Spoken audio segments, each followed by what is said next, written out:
सावनेर नगर के सभी ताज़ा तरीन दिमागों को मेरा प्रणाम। बाल दिमागों को स्नेह भरा प्रणाम। युवा दिमागों को जोशीला प्रणाम। महिला दिमागों को श्रद्धात्मक प्रणाम और बुजुर्ग दिमागों को अंतिम प्रणाम।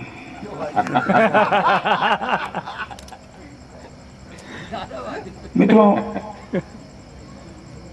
प्रणाम चरणों को किया जाता है, लेकिन जिस देश में चरणों के अलावा दिमाग जो हैं वो प्रहार करने लगते हैं, तो वहाँ दिमागों को प्रणाम करना पड़ता है।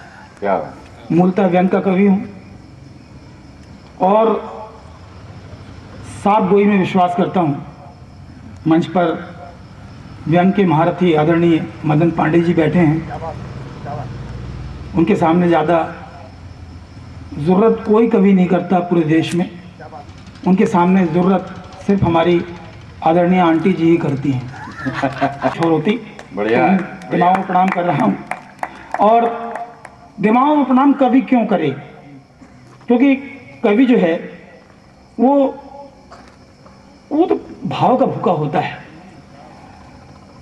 हम जब से यहाँ आए हैं, सफर भाई ने अपना सफर भले कामठी तक तय नहीं किया, निश्चित तौर पर बहुत बड़ा त्याग है। क्या बात है, क्या बात। हम बहुत सम्मान करते हैं। उन्होंने इस मंच से जब सबको यहाँ पर बुलाया, हमारी इच्छा तो ये हो रही थी कि मंच पे ना आए, सेना में भर्ती, नेता का बोर्ड की तरफ रहता है, नौजवान का कॉलेज के मेन गेट की तरफ रहता है, कवियों का भी जो मन रहता है, सोच जो रहती है उनकी, वो दिमाग की तरफ रहती है। क्योंकि मेरा तो खास तौर पर दिमाग की तरफ ध्यान रहता है, क्योंकि मेरा खाद्य पदार्थ वही है। क्योंकि न मैं दाल खाता हूँ, न मैं भात खाता हूँ, न मैं पूड़ी खाता हूँ, न मैं साग खाता हूँ। न मैं दाल खाता हूँ, न मैं भात खाता हूँ, न मैं पूड़ी खाता हूँ, न मैं साग खाता हूँ। कसम आप सबकी, मैं दिमाग खाता हूँ। शुरुआत में जितने चेयर पे बैठे चेयरमैन हैं उनका दिमाग खाऊंगा, फिर जमीन पे बैठे जमींदारों का दिमाग का नाश्ता, और अंत में जो लोग अभी तक भी इस आयोजन स्थल तक नहीं आए हैं उनके दिमाग को टिफिन भर के ले जाऊंगा, रास्ते में काम आएगा। आइए कुछ चुटीली व्यंग रचनाओं से अपनी बात कहने की चेष्टा करता हूँ। कांटे को तूने गुलाब कर दिया, हर कांटे को तूने गुलाब कर दिया, हर जुल्म को तूने बेनकाब कर दिया। मानता हूं तेरी शान को, और बेलचा फावड़ा वाले मजदूर, तूने हर टूटे हुए दिल को कामयाब कर दिया। तूने हर टूटे हुए दिल को कामयाब कर दिया।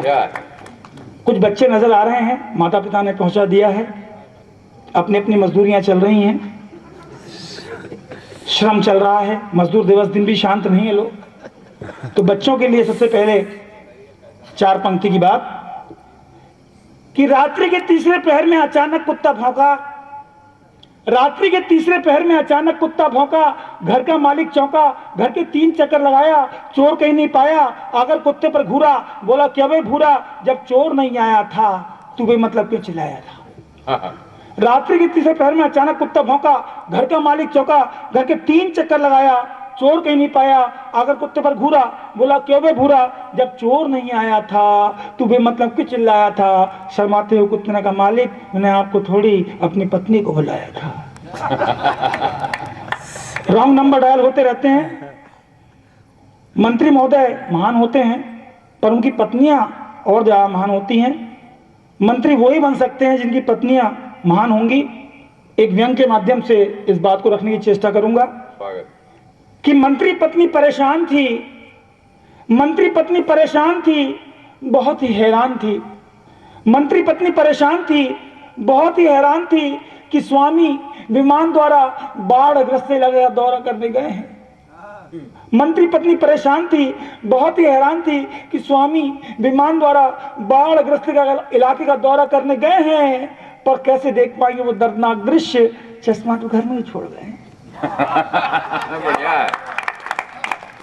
मुझे ज्ञात हुआ यहाँ नगर पालिका है, और जहाँ साबिर अली साबिर साहब जैसे कौमी एकता के कुशल चित्तेरे बैठे हों, वहाँ पर एक रचना मैं आपके सामने रखना चाहूँगा।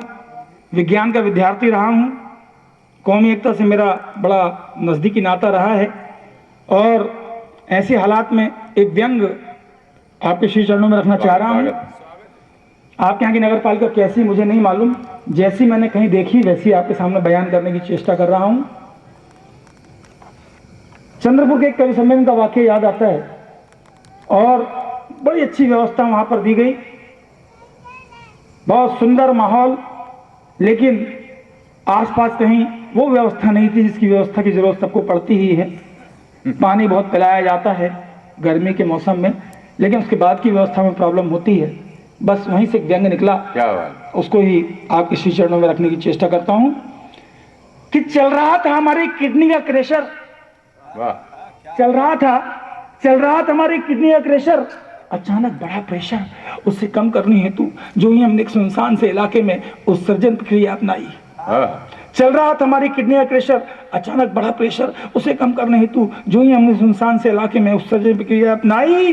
सामने एक मंदिर दिया दिखाई, दूसरी ओर शरीर घुमाया, वहां एक मस्जिद पाया, तीसरी ओर घुमाते सर निकल गया वहां भी गिरजाघर, बचा चौथी दिशा का सहारा, परिवार दुर्भाग्य निकल गया वहां भी गुरुद्वारा, परिवार दुर्भाग्य निकल गया वहां भी गुरुद्वारा। तो धन्य है इस क्षेत्र के इस नगर के नगर पालिका वाले, धन्य है इस क्षेत्र के इस नगर के नगर पालिका वाले जो जन सुविधा की दृष्टि से पेशाब घर नहीं बनवाते हैं, पर इसी बहाने कौमी एकता के दर्शन कराते हैं, इसी बहाने कौमी एकता के दर्शन कराते हैं, इसी बहाने कौमी एकता के दर्शन कराते हैं। पार्टी में, शादी की पार्टी में अचानक एक भिखारी घुस आया।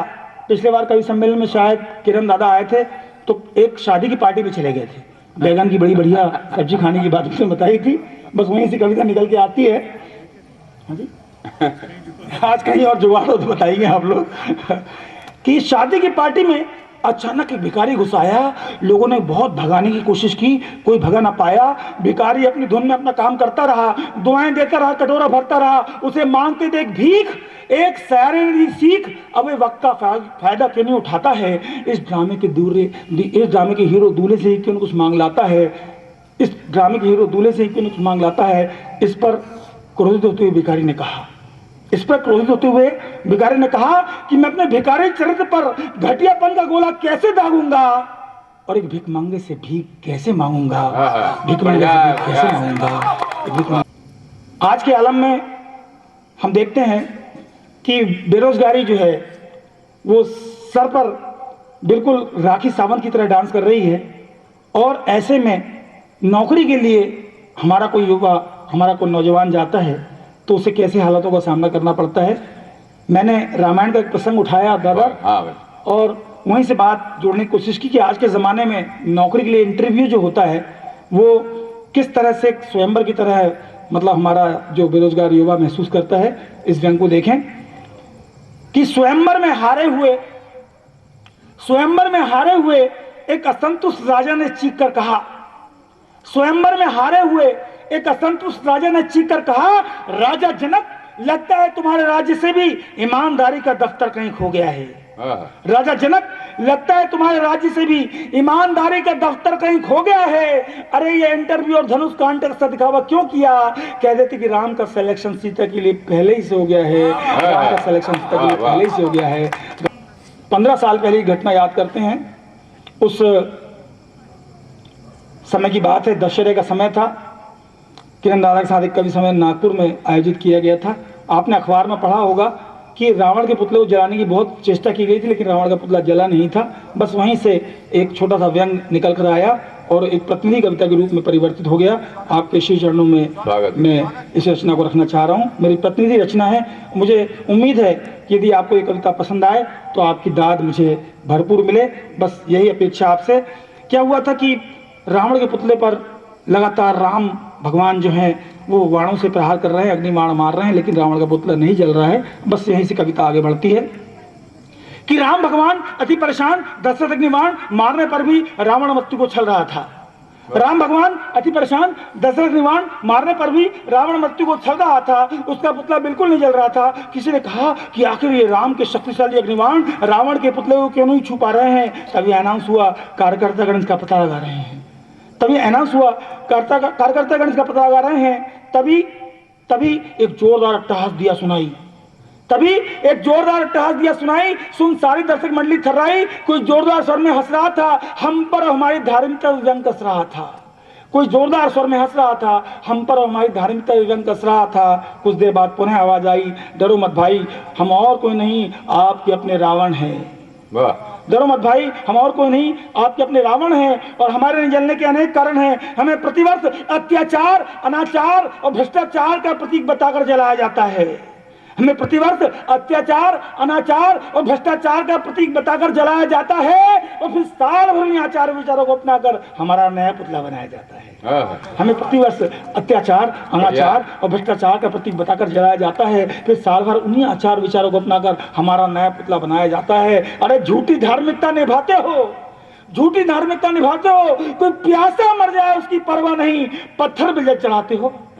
झूठी धार्मिकता निभाते हो, कोई प्यासा मर जाए उसकी परवाह नहीं, पत्थर पे जल चढ़ाते हो। और मैं तमिलों की समस्या हूँ, इतनी आसानी से नहीं टल पाऊंगा। और क्या मुझे भारतीय बहु समझ रखा है जो आसानी से जल जाऊंगा? बढ़िया। मैं तमिलों की समस्या हूँ, इतनी आसानी से नहीं टल पाऊंगा। और क्या मुझे भारतीय बहु समझ रखा है जो आसानी से जल जाऊंगा? अगर सचमुच ही तुम अपनी श्रद्धा को